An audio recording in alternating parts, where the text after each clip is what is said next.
Je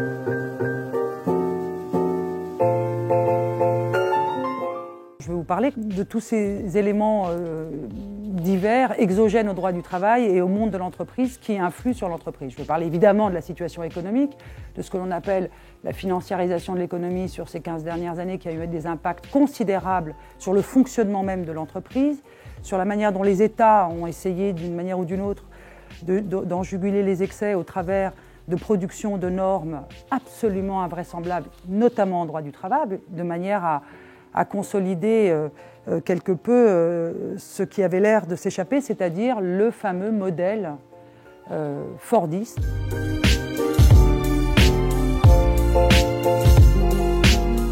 Bien qu'aujourd'hui, tout nous indique que ce modèle-ci a vécu.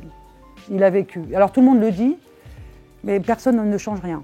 C'est ça qui est troublant. En plus, il y a un décalage sémantique très intéressant. J'essaierai de penser à vous dire que les mots ont absorbé, si je puis dire, la discussion, et notamment le mot précarité pour définir ce que l'on n'aime pas et ce qui, comment dirais-je, est discordant par rapport à ce contrat de travail que l'on a vu uniforme, hégémonique, j'allais dire simple et surtout éternel. Le CDI, c'est un synonyme de contrat à durée éternelle jusqu'à la retraite. Personne, et notamment votre génération, ne veut entendre parler d'un contrat qui durerait 30 ans à faire en gros la même chose.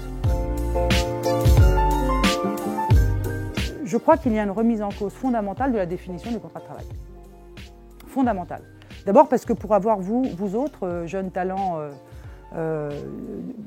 j'allais dire ultra diplômés, ultra à l'aise avec la mondialisation, ultra connectés, ultra sachants des technologies, je ne pense pas qu'on puisse vous attraper avec vous allez rire, mais maintenant il va falloir m'obéir pendant un moment.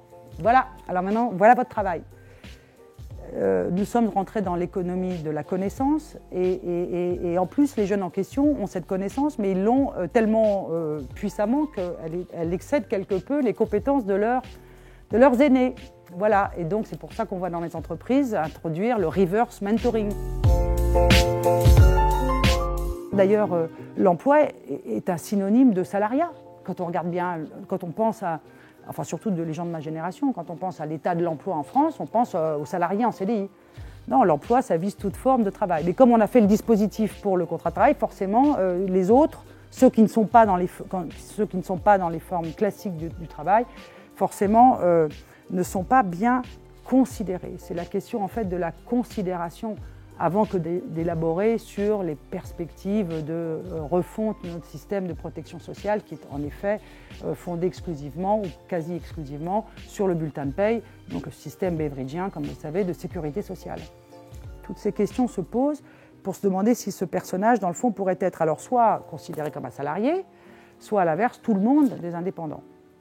Moi, je ne crois pas. Je crois qu'il faut qu'il y ait toujours plusieurs formes de travail. D'abord, ça donne de la diversité, et puis parce que ça nous sortirait de notre travers qui consiste à toujours imaginer des dispositifs où on a une réponse pour tout et pour tous, uniforme.